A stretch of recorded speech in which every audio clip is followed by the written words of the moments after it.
Through my treatment journey so far, I've learned that there are two other phrases besides being cancer-free that are just as important. It is thank you and I love you. The family and friends and even strangers, the hospital staff, everybody who is involved in helping cure you cannot be thanked enough. Starting with your family.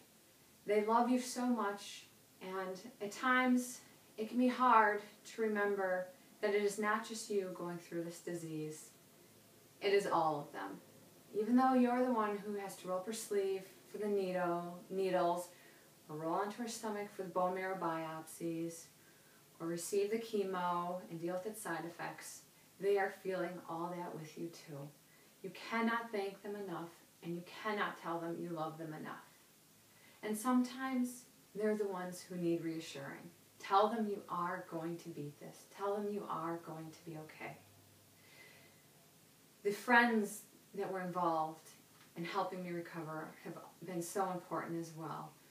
Thank them for the cards, for the offers for meals, for the drives to the infusion appointments.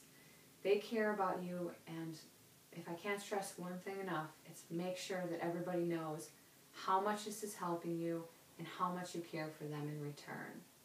I can't imagine what this year would have been like without the support of my parents, my loving husband, my aunts and uncles, my great-grandma, our friends, my parents' friends, my neighbors, my company, which has been incredibly generous and supportive.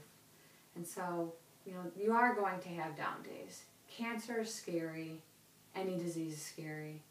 And on those down days, the best way to cheer yourself up is to think about what these people have done for you and send them a thank you. Not the, wedding gift type of thank you. Dear Aunt Lou, thank you for the toaster. Send them a heartfelt note telling them exactly how much their support has meant to you.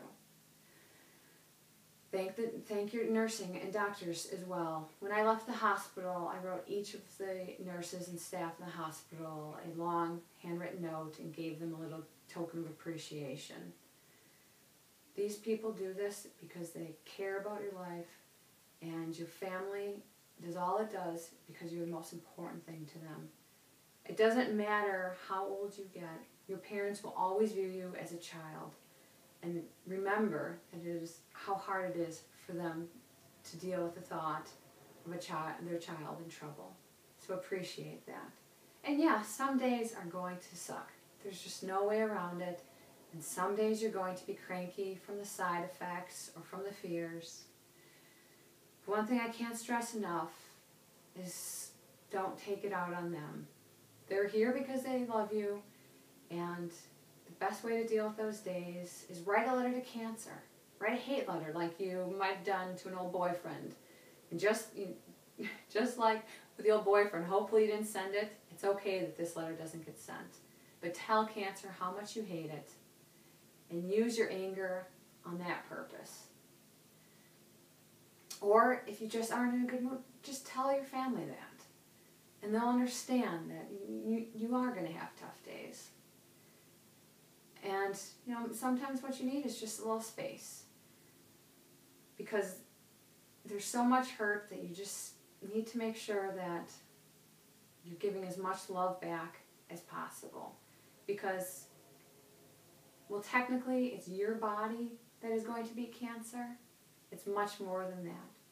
Your whole support network is going to beat this cancer for you. So never forget that.